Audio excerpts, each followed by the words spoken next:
The planned North into hostile hand. Egypt dimmed the Israel ruined Syria's bases on Tuesday.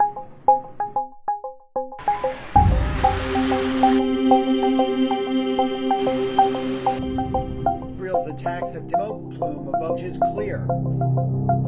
जब Syria के राष्ट्रपति बशर अल Asad Syria छोड़कर रूस भाग गए थे और बशर के भागने के बाद इजरायल ने सीरिया के तमाम सैन्य अड्डों पर हवाई हमले शुरू कर दिए थे, जो कि अभी तक जारी है।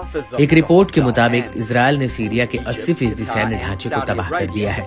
साथ ही इजरायल ने सीरिया के ऊपर करीब 350 से ज्यादा हवाई हमले भी किए हैं। इजरायल ने सीरिया के लताकिया और टार्टस में सबसे ज्यादा सैन्य ठिकानों को निशाना बनाया है। इजरायल के लगातार हमलों के चलते सीरिया में उथल पुथल मची हुई है। सीरिया में तख्ता पलट के बाद मिडिल ईस्ट में संकट गहरा गया है और सीरिया में इजरायल बड़े पैमाने पर जमीन कब्जाना भी शुरू कर दिया है, जिसकी शुरुआत इजरायल ने गोलन हाइट्स पर वापस कब्जा कर इजरायल ने अपना दमखम दिखाया था, जिसके बाद से सीरिया पर इजरायल के हमले नहीं रुके। ताजा हमलों की बात करें तो इजरायल ने सीरिया में एक सर्जिकल स्ट्राइक की। जी हां, सीरिया के अलेप्पो शहर के दक्षिण में सीरियाई सेना के ठिकानों पर बमबारी की गई है। सीरियाई मीडिया ने इस बात को कंफर्म किया है। मीडिया रिपोर्ट्स के मुताबिक इजरायली सेना ने अल सफीरा शहर के पास स्थित रक्षा सुविधा और वैज्ञानिक अनुसंधान केंद्र को निशाना बनाया है।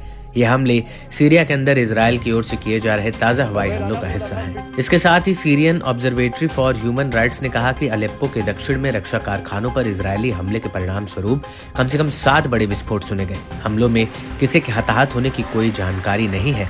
हमले की भयावहता का जिक्र करते हुए एक स्थानीय निवासी ने बताया है कि ये अब तक का सबसे जोरदार हमला था, जिसने रात को दिन में बदल दिया। वहीं इजरायली वायुसेना ने बताया कि ये उसके सबसे मुश्किल और जाबाज मिशन में से एक ऑपरेशन था, जिसमें स्पेशल फोर्स के 120 कमांडो ने सीरिया में घुसकर ईरान की एक मिसाइल फैक्ट्री को तबाह किया। आपको बता दें कि इजरायल ने पिछले कुछ हफ्तों के भीतर 500 से ज्यादा हवाई हमले किए हैं, जिनमें सीरियाई नौसेना पर भी हमले शामिल हैं। इसके अलावा इजरायल ने गोलन हाइट्स के पास स्थित बफर जोन पर भी नियंत्रण पा लिया है।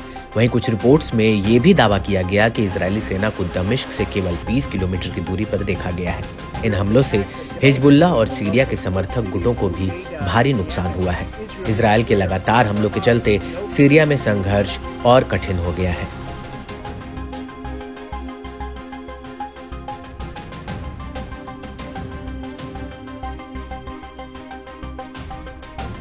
the planned North A UN monitor into hostile hand. Egypt dimmed the Israel ruined Syria's bases on Tuesday. The steamroller and depopulated